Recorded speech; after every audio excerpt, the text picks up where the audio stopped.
Secunderabad KCR garden లో life changing revival church ఆధ్వర్యంలో good Friday ప్రత్యేక కూడిక ప్రార్థనలు నిర్వహించారు. ప్రముఖ పాస్టర్ స్టీఫెన్ పాల్ షైల్ పాల్లు క్రీస్తు సందేశాన్ని అందించారు. ఈ ప్రార్థనలో దాదాపు 1000 మంది క్రైస్తవులు పాల్గొన్నారు. యేసుక్రీస్తు సిలువ వేసి రక్తం చిందించిన రోజును గుడ్ ఫ్రైడే జరుపుకుంటారని చెప్పారు. ప్రేమ, కరుణ, త్యాగానికి ప్రత్యేక లోక రక్షకుడిగా యేసుక్రీస్తు నిలిచారని అన్నారు. యేసుక్రీస్తు చూపిన మార్గంలో నడుస్తూ స్వస్థత పొందాలని ఆయన ఆశీర్వదించారు.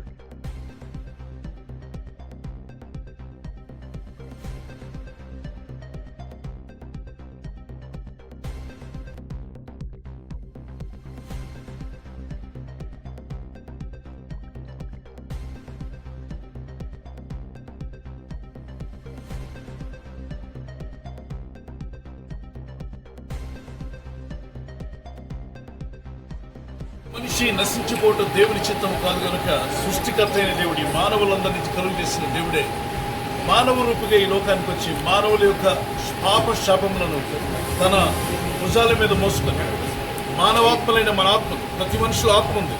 వింటున్న మీలో చెప్తున్న నాలో ప్రతి మనిషిలో కూడా ఆత్మ కలిగిన వారు. అందుకే మనం అంటాం, నువ్వు మనిషి వేయడానికి మనస్సాక్షి ఉందా? ఆ విషయం జంతువులతో మనం మాట్లాడు. పక్షి వేయడానికి మనస్సాక్షి ఉందని అనం, జంతువులతో నీకు మనస్సాక్షి ఉందని అనం, మనిషినే అంటాం. మనిషి లోపల ఆత్మ ఉంది. ఈ ఆత్మ పరమాత్మ ఎదుగు వెళ్ళాలంటే మనుషులుగా మనం జీవించిన ఈ భూలోక జీవితంలో మనకు అంటుకున్న పాప మరకలు ఏవి మనల్ని విడిచిపెట్టాం.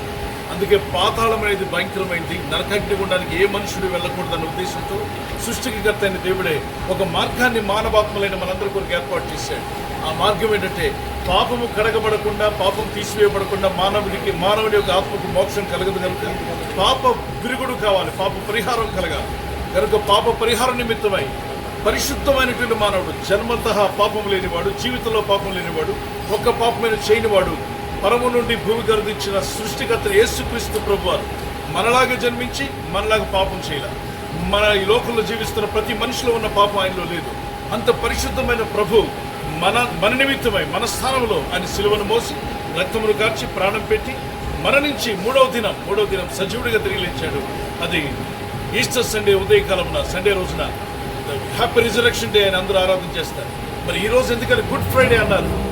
ఆయన శిలువ మరణం ద్వారా మానవాళి కలిగిన పాప విమోచన, శాపం నుండి విడుదల, రక్షణ. ఇది గొప్ప భాగ్యం మానవ జాతికి. ఇది డబ్బిచ్చి కొనలేదు, ఆస్తిపాస్తులతో కొనుక్కునేది కాదు, ధనగణలతో పేరు ప్రఖ్యాతితో సంపాదించలేదు. కానీ మనిషి ఒక వ్యక్తి పాపిగా మరణిస్తే పాతాళ అగ్నిగుండానికి మానవాత్మ వెళ్ళిపోతుంది.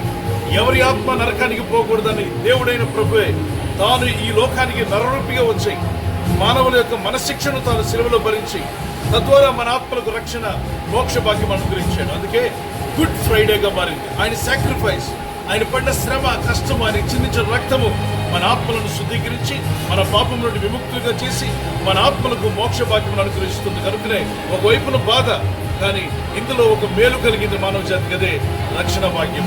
యేసుక్రీస్తు ప్రభు వారు మానవుడికి ఇచ్చే రక్షణ భాగ్యం మీ సొంతం చేసుకోవాలని, ప్రతి ఒక్కరూ ఆ రక్షణ పొందుకోవాలని ప్రభు కోరుతున్నాడు.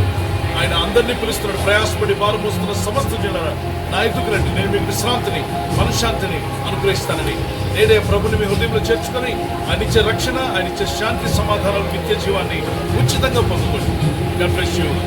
Blessed, happy Good Friday. Bless